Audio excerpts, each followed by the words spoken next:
Адам ја соблекува безсмртната кожа, односно кожата од нестворената благодат во која беше облечен во рајот и се облекува во една кожа на трулежноста, да се совршува нешто што означува отсуство на заеднички простор на стариот Адам со Бога.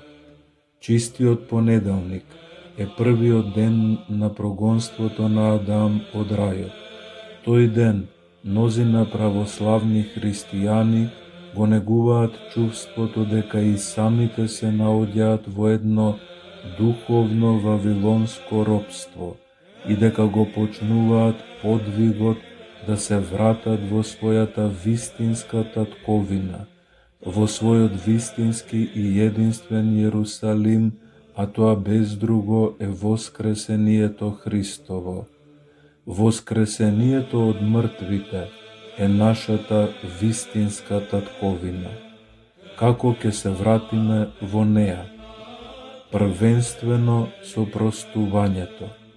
Да се прости не значи да се каже пардон. Да се прости значи кога човекот е паднат да биде издигнат, да стои исправен. И доколку на исправањето му го додадеме и значењето на грчкиот израз за простување, синхорао, доаѓаме до суштинското, битно, прекрасно значење на изразот прости, тоест сум паднал, исправи ме, собери ме во твојот простор, за да продолжиме заедно да чекориме напред.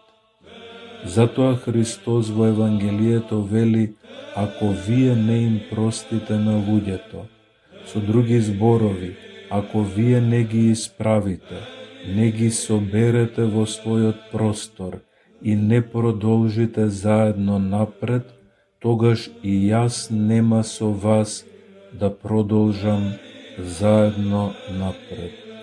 Православната мистична духовност навлегува длабоко во личноста на човекот.